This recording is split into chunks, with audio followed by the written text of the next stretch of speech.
আপনি আমাকে পিছন দিকে বসতে বলছেন, বাড়ি পর্যন্ত পৌঁছে দিবেন, ভালো কথা, কিন্তু আমাকে বড্ড লজ্জা লাগছে, আমার মনে বড্ড দ্বিধা হচ্ছে, আমার মনের ভেতরে বড্ড সংকোচ তৈরি হচ্ছে।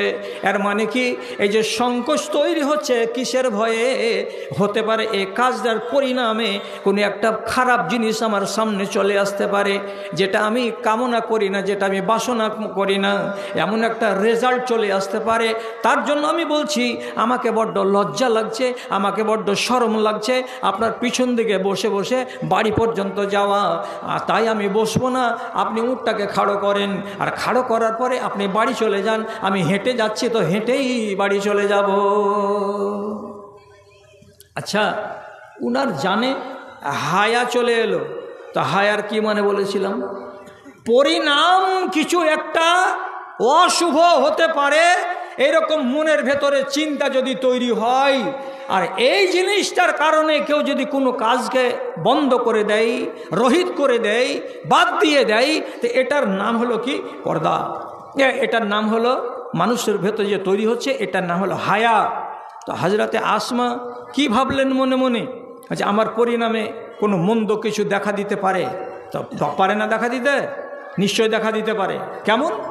মানুষের মন তো যদি ভগ্নিপতির পিছন দিকে বসে 4 পা 5 পা 10 পা করে যদি এগুতে এগুতে চলে যায়, 3টা লোক যদি আড়াল থেকে বলে, হাজি শালির সাথে কত ভাবছে, তো বলে আয়াজুবিল্লাহ, এমন যদি একটা বাজে কথা কাউরে মুখ থেকে বেরিয়ে যায়, আপনি গ্যারেন্টি দিতে পারবেন যে 1000 মানুষের মন সবটি একরকমের? এটা কোনোদিন নয়। আপনার আর আমার মনের ভেতরে ইবলিশ শয়তান মাঝে মাঝে টোকা দেয়। না হলে রাসূলুল্লাহ ইতিকাফে আছেন আর দেখতে গেছেন একটা বিবি, সেই বিবি ইতিকাফ থেকে রাসূলুল্লাহর সাথে দেখা করে বাড়ি আসছেন, তো রাসূল ওই বিবিকে 4 পা 5 পা করে এগিয়ে দিচ্ছেন বাড়ির দিকে। তো রাসূল যে আন্ধারে, ঝুকঝুকি আন্ধারে একটা মেয়ে ছেলেকে সাথে করে যে পার্শ্বে হাঁটছেন আর চলে যাচ্ছেন, ইতিমধ্যে একটা লোক এদিক থেকে এদিক চলে যাচ্ছিল, চলে গেল, সাথে সাথে রাসূলুল্লাহ ওই লোকটাকে থামিয়ে দিয়ে বলছেন, ওগো ওই লোক শুনো শুনো শুনো। লোকটা কাছে আসলো, তো রাসূলুল্লাহ ওই লোকটাকে ডাকলেন কেন? ডেকে আবার কি বলছেন? লোকটা যখন কাছে এলো তখন রাসূল বলছেন, হাযিহি যাওজাতি। লোকটাকে দেখে রাসূল বলছেন, এটা আমার বাড়িওয়ালি, আর আমি আমার বাড়িওয়ালির সঙ্গে কথা বলছি। তখন লোকটা আর দিশা না পেয়ে অন্য কথা বলার আগে আগে রাসূল ইশারা করে বললেন, তুমি চলে যাও। কেন বললেন নবীজি এই কথাটা? এই জন্য বললেন, এ মানুষটা যখন চলে যাবে খানিকটা দূর, তখন ওর মনের ভেতরে ওর শয়তান যদি ওকে এমনি করে ফুসকি দেয়, তো দেওয়ার পরে মনে মনে বলবে, আহারে রাত্রি 4টার সময় নবীজিকে একটা আলগা বেটি ছেলের সঙ্গে গল্প করতে দেখলাম। তাহলে অথচ নবীজি নিজের বিবির সঙ্গে গল্প করছিলেন, আর আমার মনের ভেতরে ওহাম তৈরি হলো কি বলে, যে নবীজি একটা আলগা বেটি ছেলের সঙ্গে গল্প করছিলেন।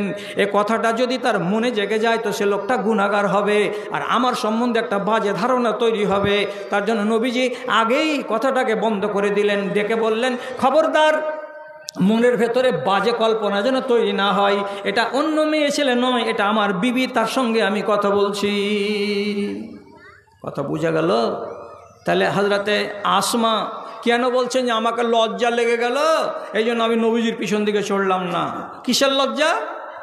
কোনো লোক যদি বলে দেয় আমার স্বামীকে গিয়ে, তোমার স্ত্রীকে দেখতে পেলাম আজকে খেজুরের বাগান থেকে খেজুরের পুঁটলি নিয়ে তার ভগ্নিপতির সাথে বসে একই উঁটে চড়ে বাড়ির দিকে এসেছে, যদি এমন কথাটা হযরতে জুবাইরের কানে চলে যায়, তাহলে জুবাইর লোকটা কেমন কঠিন কঠিন সাংঘাতিক লোক।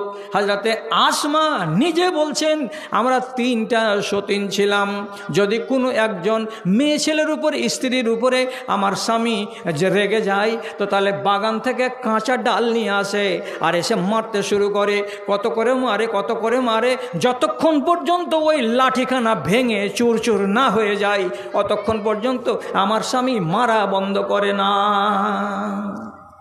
কত রাগাল! হযরত আসমা নিজে স্বামীর বাড়ি ছেড়ে বাপের বাড়ি চলে এসেছেন। আবু বকরকে পর্যন্ত বলেছেন, বাজান ওই স্বামীর ভাত আর খেতে পারবো না, কারণ ওই স্বামীর মায়ের আর থামতে পারি না, আমাকে ছাড়িয়ে দাও বাপ, আমাকে মায়ের থেকে বাঁচিয়ে দাও বাপ। তা আবু বকর সিদ্দিক এত সহজ সরল মানুষ, তিনি রাসূলুল্লাহ হাদিস বলতেন, বেটি তুমি একটা কথা জানো, কোনো একটা মেয়ে ছেলে যদি স্বামী থাকে, সেই স্বামীটা যদি তার উপরে রাজি থাকে, আর ওই হালাতে যদি স্বামীটা মরে যায়, আর তারপরে ওই নারী যদি অন্য কোনো জায়গায় বিবাহ না করে, আর ওই স্বামীর অধীনস্থ থাকা অবস্থাতে স্বামী মরার পর সে যদি আবার মরে যায়, তো রব্বুল আলামিন ইয়াজমাউ বাইনাহুমা ফিল জান্নাতে, ওই স্বামীটার সঙ্গে এই বিবিটাকে জান্নাতে আবার একত্রিত করে দেবেন। কাজে জুবাইরের মতো সাহাবিটা নেককার সাহাবি, ও যদি তোমাকে একবার মারেই বা, তো রাগ করিও না, তার কাছে তালাক নিও না। এই স্বামী যেদিন মরে যাবে, তারপরে তুমি যখন মারা যাবে, কিয়ামতের দিন এই নেককার সাহাবীর সঙ্গে তুমি আবার জান্নাতে ঘর বানাতে পাবে। সবুর করো বেটি, সবুর করো। জি, বড় বেটা আব্দুল্লাহ বিন জুবায়ের, আব্দুল্লাহ বিন জুবায়েরের সামনে হযরত আসমাকে মেরেছেন হযরত জুবায়ের। বেটা